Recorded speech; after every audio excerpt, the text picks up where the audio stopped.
Before we even get into the shock of what just happened, we need to name names because this story is not abstract. This is not hypothetical. This is about the Social Security Administration. This is about Medicare. This is about Congress, the people who fund it, staff it, and quietly decide how it operates. And yes, this is happening right now, folks. February 2026 under Donald J. Trump. Now, here's the part that should make you stop what you're doing. A switch was flipped, not with a vote you saw, not with a letter you received, not with your permission. Inside the Social Security Administration, decisions that used to require a human being, someone you paid for over decades, they're now being pushed through automatically, quietly, instantly.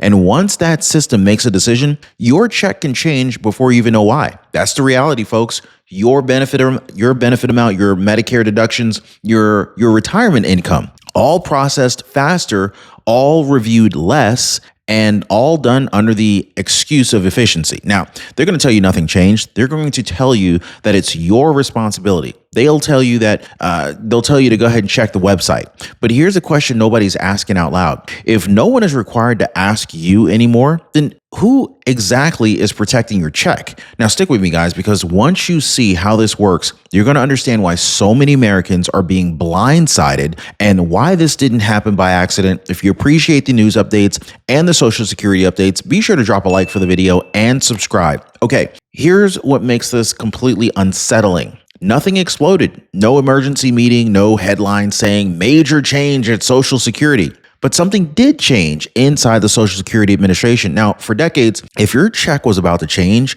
a human being was usually involved. Somebody reviewed it, someone caught the mistakes, someone asked questions before this change happened. That didn't mean that the system was perfect, but there was some friction there. There was a pause, right? And that pause mattered. Now, that pause, it's disappearing. People inside the system are being told to move faster, process more, clear the backlog. And when speed becomes the goal, accuracy quietly moves to second place or the back burner. So this wasn't debated on cable news. This wasn't voted on in a way that you remember. It happened through internal changes most people never see. But you feel it after the fact, when a check is smaller, when a deduction shows up, when something changes and no one warned you first. That's the situation here, guys, because when something this important changes quietly, it usually doesn't end quietly. Okay, let's keep it simple. A human being asks question. A system does not. A human being pauses and says, hey, wait. This looks off a little bit. A system doesn't do that. It just says approved or denied. Inside the Social Security Administration, more decisions are now being routed through automated processing. Now, this is not science fiction. This is not theory. This is workflow. So instead of someone reviewing your situation, the system checks boxes. Yes, no, next. There's no context. There's no phone call to a human being. There's no phone call to you to make sure that, hey, things look weird on our side. Can you validate, before we, make this change? There's no second look. Here's the key part. Once the system processes your claim, it becomes your responsibility to prove that it was wrong, even if you never even knew it happened. That's the shift. It's not malicious. It's not dramatic. It's just mechanical. And of course, we don't even want to go into the weeds on what happens when AI, artificial intelligence, gets involved with Social Security. But when the safeguard disappears, the burden flips. And when the burden flips, the risk lands right in your lap. So when systems stop double checking, real people, they feel it. Now, I want to tell you about a woman who thought everything was fine. She had Medicare. She followed the rules. She did what the system told her to do. Then she showed up for a cancer appointment and her specialist no longer accepted her Medicare plan. No warning, no letter, no phone call. She told me it felt like the floor dropped out from right under her. I mean, think about that for a second. If your plan quietly changes, if no one reviews it, if no one flags the problem early, you wouldn't know either until it mattered the most. And we can agree, right? We can agree that that's not a moment anybody should be blindsided with, right? I mean, that's not even fair. This is exactly why I partner with Chapter. Chapter, they help people review their Medicare coverage before something breaks, before a specialist disappears, before a treatment is suddenly out of network. Because and also before you're standing there asking how in the world did this happen while they're asking for $5,000 for a procedure that you thought was covered. So let's be honest, guys. Keeping the doctors that keep you alive matters, right? I mean, we can all agree on that, right? And so this is why so many people are already calling the phone number at the bottom of your screen right there, 909-563-8279, or they're clicking the link right now down below in the description to go to askchapter.org/Ron, just to have someone look at their coverage early while there's still time to fix things. And of course, it's completely free. And when you do call Chapter, tell my friends over there Ron says hello. All right. Because people get confused here, let's just go and slow down just a little bit, okay? Automation, it's not angry. It's not political. It's not cruel. It's just fast. It's real fast. And fast systems don't ask why. They only ask what. And so what box did you check? What income number was reported? What date was entered, right? And that's pretty much it. A human might say, well, this person still works. A system just sees 65 years old. A human might say, they probably don't need this yet. A system says, next step triggered, right? And so speed replaces judgment. Throughput replaces protection. And here's the part nobody tells you. Once automation becomes the default, reversing a mistake is way harder than preventing it, before it ever was. And so because now you're not correcting a person, you're actually challenging a decision that already moved on. This is why automation feels invisible right up until it hits your wallet. But not because it's evil, not because it doesn't stop itself, okay? Just because, it's part of the system. And this is where it gets real. Medicare is the clearest example because money just starts moving immediately.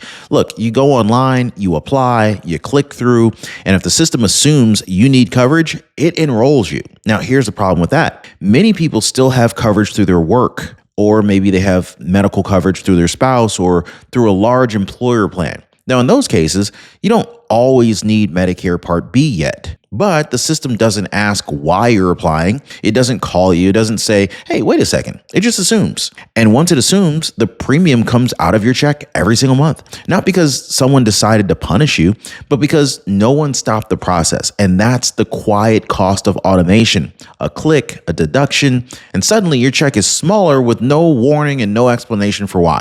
Now, I want you to take a breath right here, guys, because I know it's a little much to accept, but it is what it is. All right. And unfortunately, this is where people actually feel the sting, because once the system acts, the answer you hear is almost always the same. Well, I signed up for it. Well, actually, they'll say, well, you signed up for it because they'll put the blame on you, right? You checked the box, you submitted the form, end of discussion, right? Never mind that there are tens of thousands of pages of rules. Oh, you didn't see this one page on 9,902, section 14, right? Never mind the old system used to warn people. And of course, you ever deal with any kind of government entity, they're always the most difficult to work with. And all this crazy paperwork is always hard to understand. Never mind that nobody called anymore, right? So the responsibility quietly shifts onto you. And I know it doesn't sound fair at all, but before the government helped you get it right, I mean, back in the day, right? Back in the day, they would help you get it right. But now the government just assumes you already knew.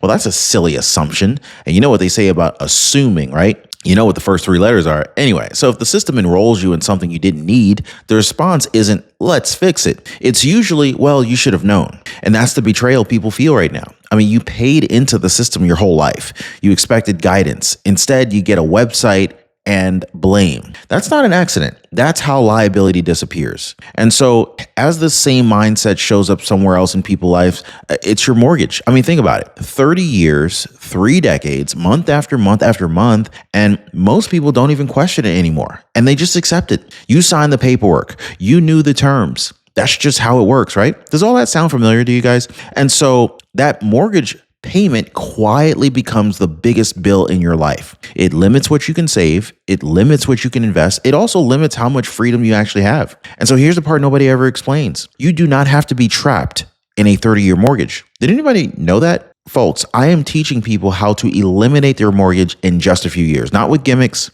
not with risky moves, not with complicated math, a very simple, clear 4-step system that shows you how to redirect money you're already using, how to attack the principal strategically, how to shorten the timeline without blowing up your life. Oh, and once you see this, you'll probably ask the same question everybody else asks. Why did nobody ever show me this before? Now, if you're tired of that massive monthly burden hanging over your head, make sure to click the link down below to get your Mortgage Eliminator access today and learn how the system works. You don't need permission to take control over your house. You just need a plan. All right, let's talk about the most vulnerable group, shall we? People filing for disability. These are not simple cases. I'm talking doctors, medical records, work history, children who may qualify for benefits. All of that takes time. But time is exactly what's being cut. Employees are now under pressure to move faster. Appointments are shorter. Cases are rushed. Oh, and if it's too complicated, too bad. Next person, right? Not because workers don't care, but because the system doesn't allow care anymore. They just phased out care. And so when a disability claim is rushed, mistakes aren't small. They're life-changing. A missed detail, that could mean months, even years without income. And so this isn't about efficiency. This is about what happens when speed becomes more important than people. Now, this part really scares people once they understand it. Retirement choices are timing choices, okay? And timing mistakes don't bounce. If you file too early, your check is smaller permanently.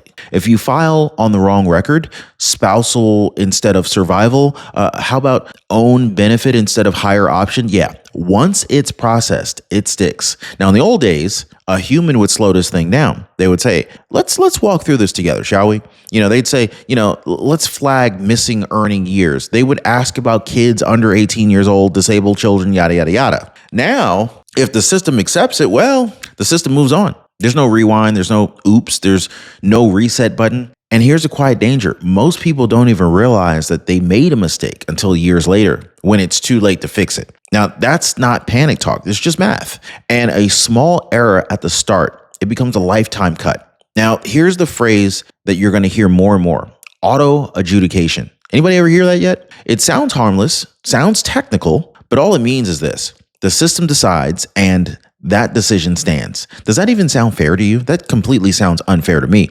No human review, no follow-up call, no pause. If something's missing, if someone was misunderstood, if the system guessed wrong, too bad, because now you have to prove that the system messed up. And proving that takes all sorts of time and paperwork, appeals, waiting. You ever do an appeal? Unbelievable. And so most people, they don't even know where to start. And that's the trap. Not because the system is malicious by design, but because once it moves, it doesn't look back. And the faster it moves, the easier it is for mistakes to quietly become permanent. So here's where we essentially pull the curtain back. This is not even happening in some vacuum. The Social Security Administration, or SSA, it doesn't decide its own fate. It doesn't decide how many people it can hire. It doesn't decide how much time workers are allowed to spend with you. That power sits with Congress. Budgets, staffing levels, policy direction. So when funding gets tighter, something has to give. And what gives first usually isn't technology. It's the people. Fewer workers means shorter calls. Shorter calls means more automation. And more automation means fewer second chances. No villains here, no secret meeting, and just cause and effect. When lawmakers starve a system, the system adapts and the public absorbs the consequences later. This is how you end up with changes that are this big happening quietly. And they're big changes, and they're happening right now. Now, I want to zoom out just for a second because this pattern, it's not new. Step one, make service frustrating. They're really good with step one. Step two, let mistakes pile up. And step three, let's not forget this, watch public trust collapse. And so then comes the question that people are nudged toward asking, which is, why did we just let someone else handle this, right? Why don't we just let somebody else handle this? And this is when you start hearing names like Wall Street and private accounts and market solutions, not because they're safer, but because frustration makes people desperate for anything else but whatever we're dealing with right now. And that's not predication. This is history. So what I'm saying here, it's not like I have some crystal ball and I'm making a prediction. This is history, guys. Systems don't get privatized when they work well. They get privatized when people are worn down enough to give up on them. And I almost wonder if this is part of the plan. Like, make it so frustrating to deal with that people give up and people are begging for Social Security to be privatized. This is why automation without the safeguards isn't neutral. It shapes the future quietly. And this is also where a lot of people get blindsided. I mean, they hear stuff like, well, most seniors don't pay taxes on Social Security. Do y'all think that's true? They hear you can earn money and still collect Social Security. Anybody believe that? Disagree? Both are technically true and still get you into trouble. Now, here's why. The IRS looks at gross income, not what you kept, not what you put into a retirement account, not what you donated. They want to know what you earned. So if you're under full retirement age and work, the system counts it. If you cross a line that you didn't realize was there, money can be withheld, not later, not after a warning, automatically. This is why people wake up shocked. They didn't do anything wrong. They just didn't know the rules changed underneath them.